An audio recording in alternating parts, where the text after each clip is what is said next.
सोनामुखी, हरड़, मुलेठी जैसी अनेक जड़ी बूटियां और हजारों वर्षों का प्राचीन आयुर्वेदिक ज्ञान इस एक बोतल में समाया हुआ है।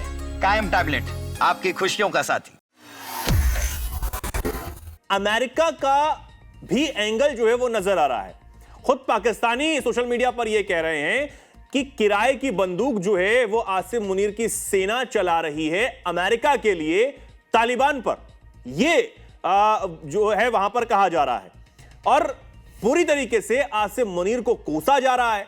साथ ही एक और एंगल निकलकर सामने आ रहा है और यह जो बात है वो किसी और ने नहीं बल्कि रूसी राष्ट्रपति व्लादिमीर पुतिन के गुरु हैं अलेक्जेंडर डुगिन। उन्होंने एक बड़ा बयान दिया है। उन्होंने सोशल मीडिया प्लेटफॉर्म एक्स पर लिखा है एक पोस्ट में कि अमेरिका पर दोनों देशों का लड़वाने का आरोप वो लगा रहे हैं। उन्होंने इसके पीछे ब्रिक्स को कमजोर करने की साजिश करार दिया है। उन्होंने कहा कि अफगान पाकिस्तान युद्ध ट्रंप का ऐलान किया हुआ ब्रिक्स के खिलाफ एक हमला है।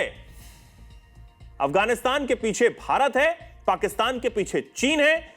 कबीलों के इलाकों में ज्यादातर पश्तून रहते हैं, जो अफगानिस्तान में राज करने वाले ज्यादातर लोग हैं पश्तून, तालिबान यानी कट्टरपंथी सलाफी हैं। ब्रिक्स का भी कोई एंगल सर ये जो निकाला जा रहा है इसमें कितनी सच्चाई देखते हैं आप? देखिए, तो बात यह है कि पश्तून, सलाफी, देखिए अफगानिस्तान का जो नाम है उसको आप पश्तूनिस्तान, पठानिस्तान, अफगानिस्तान या पख्तूनिस्तान भी कह सकते हैं, क्योंकि पश्तून कम्युनिटी सबसे बड़ी कम्युनिटी है। लगभग 55% वहां का जो ट्राइबल कम्युनिटी कह लीजिए या कबीले कम्युनिटी कह लीजिए, कबीला जो है वो 55% पश्तूनों का है। पश्तूनों का जो पूरा का पूरा आप देखेंगे, बसावट देखेंगे, वो बॉर्डर पे पूरी की पूरी क्या है, बसावट है, यानी कि पूरी की पूरी बॉर्डर पे वो बसे हुए हैं। तो इसलिए तो पश्तून की बात आती है, बात तो उन्होंने सही बात कही है। लेकिन जो सर ब्रिक्स के एंगल की बात कर रहे हैं, मुझे उसमें थोड़ा सा डाउट है। डाउट इसलिए है क्योंकि मुझे तो लगता है कि पाकिस्तान के पीछे अमेरिका खुद है। क्यों है? मुझे ऐसा लग रहा है कि आपको याद होगा अमेरिका ने कई बार अफगानिस्तान के एक एयरपोर्ट पर अभी नजरें डाली हैं कि ये एयरपोर्ट हमको चाहिए। तो मुझे ऐसा लगता है कि इस वॉरफेयर के बहाने पाकिस्तान को सपोर्ट करके वो बेलगाम जो एयरपोर्ट है उस पर कंट्रोल करने का प्रयास अमेरिका कर सकता है। एक तो बात ये, देखिए चीन का तो जो इंटरेस्ट है, चीन का तो ये है कि मेरा इन्वेस्टमेंट बहुत ज्यादा है पाकिस्तान के अंदर, वो मेरा बच जाए।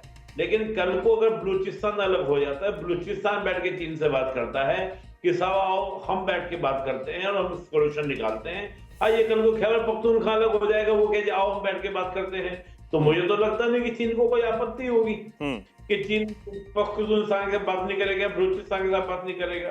तो रशिया का ये कहना, देखिए रशिया तो किसी भी तरीके से चाहता ये है कि ब्रिक्स आपका स्ट्रॉन्ग हो और भारत और जो चीन है वो नजदीक आए, क्योंकि ये विचार तो 96 में ही रशियंस ने दे दिया था कि अगर ये 3 देश साथ में आ जाए तो जो अमेरिका की मोनोपोली चल रही है उसको हम काउंटर कर सकते हैं, RIC, रशिया, इंडिया, चाइना। तो रशिया तो हमेशा इस बात को बोलता आया है, तो मैं मानता हूं कि ऐसा नहीं है। और भारत अफगानिस्तान के पीछे होने की बात ही नहीं है, अफगानिस्तान तो खुद अपनी फाइट लड़ रहा है। हाँ। अफगानिस्तान तो इसलिए फाइट लड़ रहा है अपनी क्योंकि अफगानिस्तान के पास कोई चॉइस नहीं छोड़ रहा है पाकिस्तान, जाके बेचारे छोटे से, गरीब से, कमजोर से देश में मार रहा है। तो एक कमजोर देश क्या करेगा अपने सेल्फ रेस्पेक्ट के लिए? नहीं, भारत का समर्थन इसलिए क्योंकि भारत ने पाकिस्तान की एयर स्ट्राइक पर कड़ी निंदा की थी और कहा था कि रमजान के महीने में जिस तरीके से बच्चों, महिलाओं और वहां के बुजुर्गों को निशाना बनाया गया वो सिर्फ कड़ी निंदा के ही लायक है। नहीं, देखिए ये तो पाकिस्तान हमारे मामलों में बोलता आया है और हम तो ये दिखाना चाहते हैं पाकिस्तान का, जो पाकिस्तान मुस्लिमों का खैबर बंद बनता है ना कि मैं मुसलमानों का ठेकेदार हूँ, दक्षिण एशिया में ये वो है। अफगानी कौन है? रमजान के महीने में आपको मतलब आपको कुछ है ही नहीं, पवित्र महीना होता है इस्लाम में, उस मंथ को रुक सकते थे अफगानिस्तान में कार्रवाई करते हुए। अब भारत में तो इस प्रकार की घटना हो जाए, आप कहते हैं कि इस्लामोफोबिया हो रहा है, ये हो रहा है, आपके स्टेटमेंट आने शुरू हो जाएंगे और आप जाके मार रहे हो। बांग्लादेशी कौन थे? वो भी तो मुस्लिम ही थे। तो ये जो पाकिस्तान है ये ना पाकिस्तान है, पाकिस्तान नहीं है। ये कहते हैं ना इसको, बिल्कुल आपका जिहादिस्तान कह लीजिए, आतंकिस्तान कह लीजिए, ये अपने आप कुछ भी करेगा तो दिक्कत नहीं है। भाई क्या मैं एक बात मुझे आप भी बताइए चेतन जी, आप भी काफी दिन से इसको स्टडी कर रहे हैं, क्या गलती है अफगानियों की? बस ये कि वो अपनी स्टेटिक ऑटोनॉमी में दखलंदाजी बर्दाश्त नहीं करना चाहते पाकिस्तान की, बस ये दिक्कत है उनकी। जिस तरीके से अमेरिका की तरफ से जो ट्रंप हैं वो बार बार तालिबान से कह चुके हैं कि हमारे हथियार वापस कीजिए, बगराम एयरबेस को उन्होंने लेने की बात की, और जिस तरीके से तालिबान की तरफ से पलटवार होता रहा, जुबानी हमला जो होता रहा कि हम नहीं देंगे हथियार, और अगर आपको डिप्लोमेटिक तरीके से बात करनी है तो जरूर आइए, लेकिन आप हथियारों के साथ आएंगे तो आपका स्वागत तो बिल्कुल नहीं होगा, जवाबी कार्रवाई होगी। तो जो ब्रिक्स वाला एंगल की यूएस सब कुछ करवा रहा है ब्रिक्स के खिलाफ, तो एक एंगल यह भी हो सकता है कि तालिबान को कंट्रोल करने के लिए पाकिस्तान को इसलिए आगे कर दिया, चलिए लड़िए।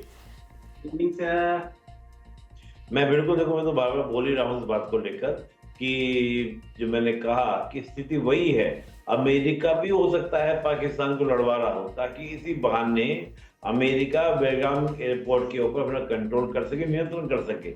मामला ये भी पॉसिबल है, ये भी संभव है कि ऐसा हो सकता है।